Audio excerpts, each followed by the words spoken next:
One of the biggest teen dramas of the late 1990s spent roughly 15 years sitting on DVD and streaming with the wrong song playing over its opening credits. A whole second generation found the show, worked through all 6 seasons, and never once heard the theme that actually aired on television. Nobody in a writer's room thought about this. A licensing contract signed back in 1998 simply ran out, and the cheapest available fix was dropping in a song the studio already happened to own. That's not even the strangest one on this list.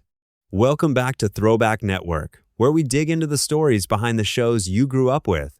Today, we're counting down 10 times a series changed its theme song or its opening, and the audience never got over it.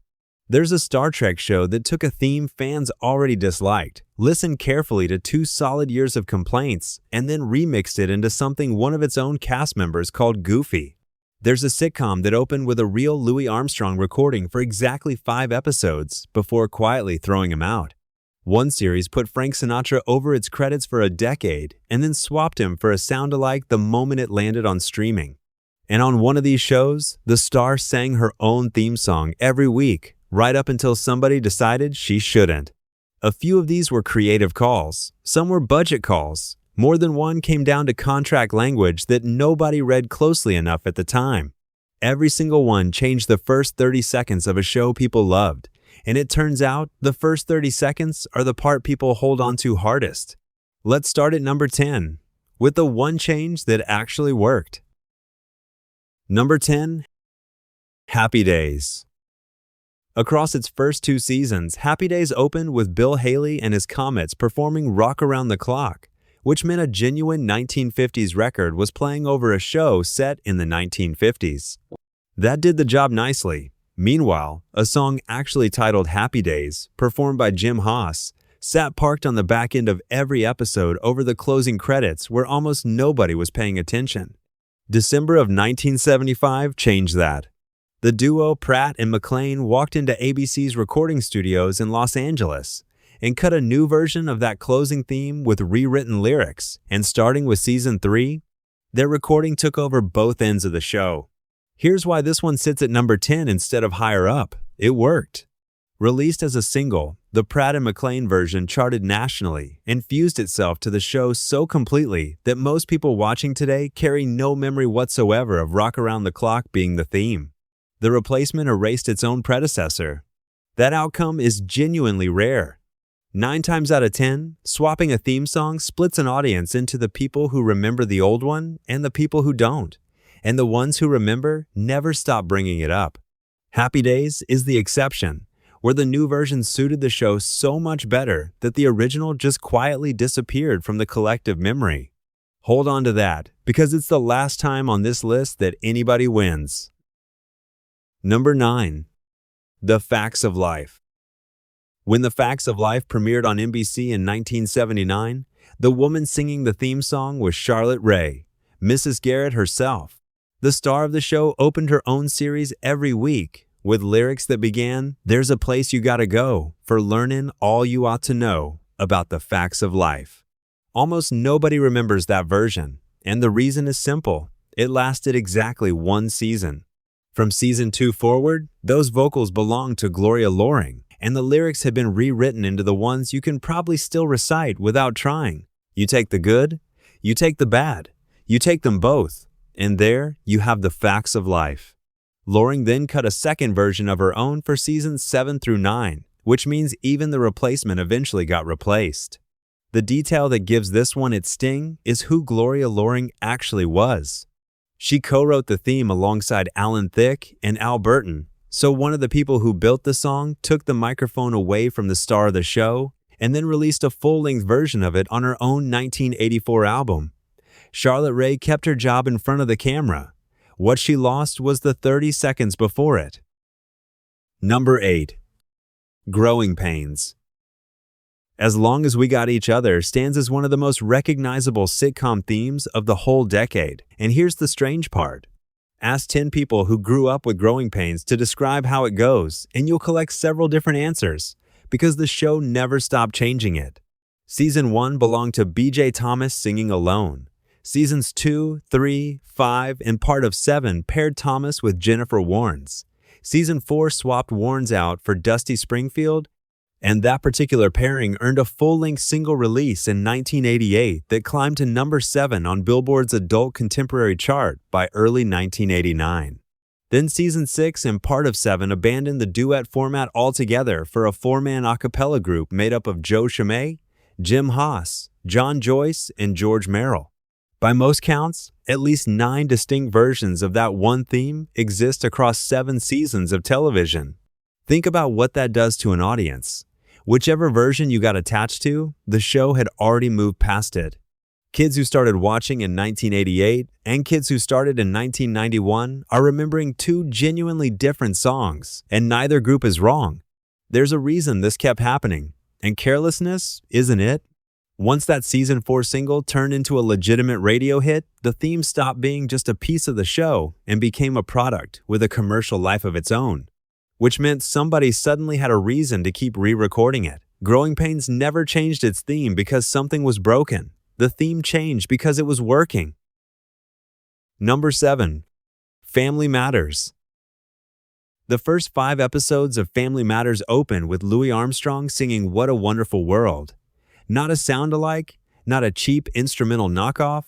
That was the actual Armstrong recording, playing over a brand new TGIF sitcom in 1989. By episode 6, it had vanished. Producers decided the series needed something that sounded more like a sitcom and less like a jazz standard, so in came Jesse Frederick, the man responsible for roughly half of ABC's entire Friday night lineup, and he turned in As Days Go By. Frederick's theme is the one everybody knows, and honestly, it suits the show. The real damage arrived later, and it arrived slowly. As the series reorganized itself around Steve Urkel, that opening sequence got trimmed, and then trimmed again. By the later seasons, the full opening had largely disappeared, with the cast and creator credits simply rolling over the teaser scene at the top of the episode. So a show that started with Louis Armstrong wound up with no real opening whatsoever. If you ever wanted to watch a sitcom slowly lose confidence in its own front door, Family Matters is the case study. Number 6. Roseanne. 8 seasons of Roseanne opened the exact same way. A slow, lazy saxophone melody drifted over the Connor family sitting around a kitchen table, laughing at a joke the audience never gets to hear. No lyrics, no hurry. Those 30 seconds told you precisely what kind of show you were sitting down for, which was a show about people who had nowhere in particular to be. Season 9, in 1996, handed the theme to Blues Traveler. John Popper re-recorded it with actual lyrics and replaced that saxophone line with his own distorted harmonica. Season 9, of course, is the year the Connors win the lottery. It's the year the show walked away from the working-class realism that made it matter in the first place. And it's the season fans still argue about 3 decades later.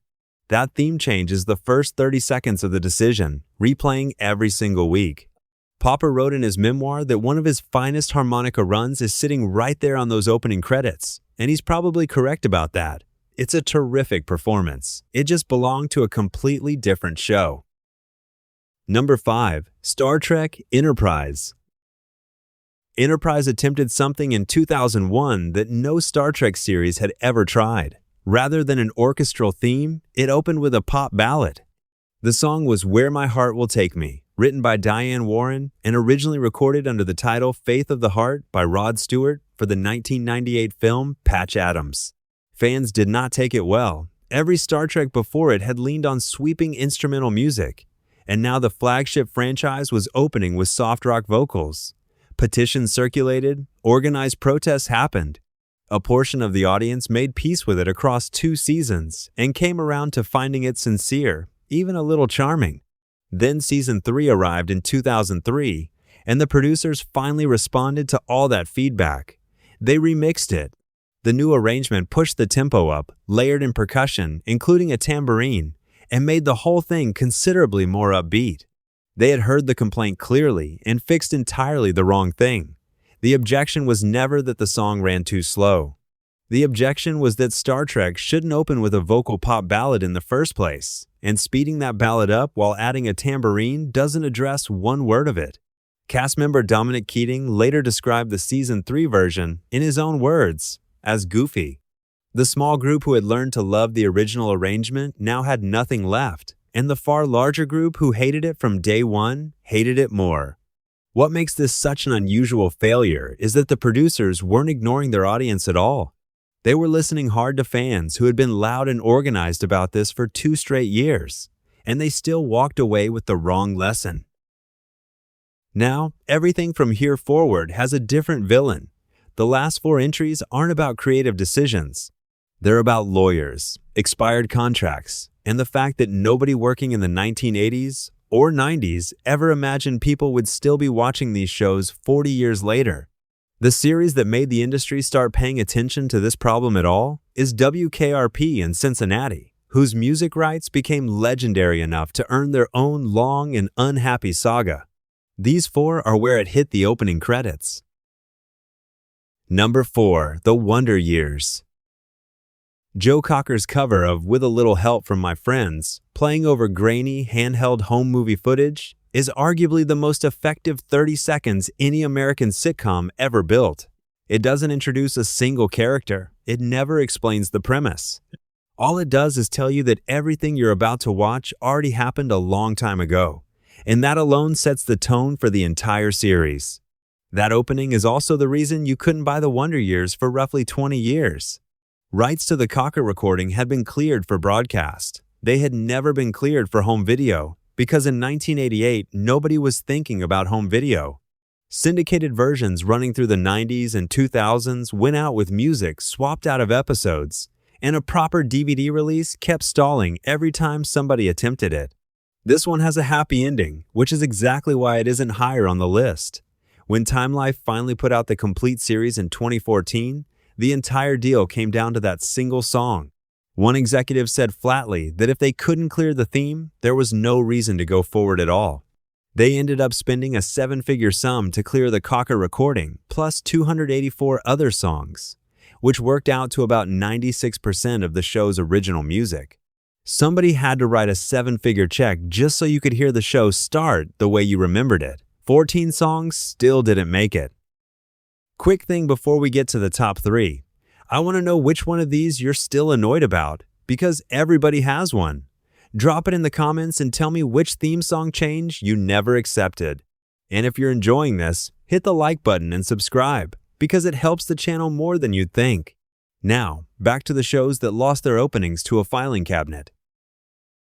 Number 3. Married with Children. 10 seasons of Fox's first genuine hit opened with Frank Sinatra singing Love and Marriage. Understand why that's funny? You've got the most romantic standard in the entire American songbook, playing over the least romantic family ever put on television. Love and marriage go together like a horse and carriage, and then the show cuts to Al Bundy with his hand down his pants. The joke only lands because it's really Sinatra. That specific voice, that specific recording, is what makes the contrast work at all. Once the series reached DVD and later streaming, Sony couldn't justify what licensing a Sinatra master actually costs, and any clearance involving Sinatra is famously difficult to pull off. So the opening got replaced with a royalty-free instrumental. It follows the same melody, it lands close enough to be recognizable, and it's wrong enough to irritate you every single time. Pull Sinatra out, and what remains is a horse and carriage tune with nobody singing it. The punchline got cut, and the setup stayed put. Mill Creek Entertainment picked up the DVD rights from Sony in 2013 and restored the original recording from Season 3 onward, which means that to this day, the fix is only partial. Number 2. Charmed. All 8 broadcast seasons of Charmed open with Love Spit Love's cover of The Smiths' How Soon Is Now. That tremolo guitar wasn't just a theme song, it was the show's entire identity. The thing that told you this was a supernatural drama with an edge to it before a single character walked on screen. The license covered broadcast. It covered syndication. It did not cover DVD, and it certainly said nothing about streaming, because in 1998, streaming didn't exist. By the time the Season 8 DVDs were in production, that license had already lapsed. Showrunner Brad Kern tried to win it back before the Region 1 release and couldn't. ABC Studios, the distributor, then made the call not to relicense the song for home video or streaming at all. which is how Netflix and Prime Video ended up running all 8 seasons with a generic hard rock instrumental sitting exactly where How Soon Is Now used to be. For years, that meant anybody discovering Charmed after its original run had literally never heard the show's theme song. A whole audience of new fans learned the wrong show. The original has since been restored on the remastered episodes, which really just confirms what fans suspected the entire time. It was never legally impossible. It was money. Number 1. Dawson's Creek. Paula Cole's I Don't Want to Wait played over all 6 seasons of Dawson's Creek on the WB, running from 1998 through 2003. For most people who watched it, the song and the show aren't two separate memories at all. They're the same memory. The license was written for 5 years. When it expired, Sony reached for something it already owned outright, Jan Arden's Run Like Mad, and dropped it onto every DVD and eventually every streaming copy of the series. Weak sales on the original DVD release made the cheap option an easy call for a studio that was never going to pay to renew a Paula Cole master. That arrangement held for roughly 15 years. Sit with the scale of that for a second. An entire second generation found Dawson's Creek on Netflix, watched all 128 episodes, and never heard the real theme a single time. They'd talk to somebody who watched it live in 1998 and have no idea what that person was even describing. Fans complained about it constantly and publicly for well over a decade. September of 2021 is when Netflix finally restored I Don't Want to Wait to every episode. Even that came with a catch though, because rights to Paula Cole's original master recording still weren't available. What plays now is a re-recording made specifically to work around that problem. So the song came back, the recording never did. Rewatch Dawson's Creek today and you're still not hearing what aired. Conclusion. Here's what all 10 of these have in common. A theme song is the one piece of a television show people can reproduce from memory decades later, without warning and usually badly. Nobody can quote a full scene. Everybody can hum the opening. That's exactly why changing it registers as a betrayal, and it's why the ones lost to expired paperwork sting the worst. Those weren't creative decisions anyone stands behind. They were a line item in a contract that ran out while nobody was watching. So which one got you? The Sinatra swap, the Charmed instrumental, or something we didn't cover at all? Let me know down in the comments, because I know there are more of these out there. Thanks for watching. This is the Throwback Network, and I'll see you in the next one.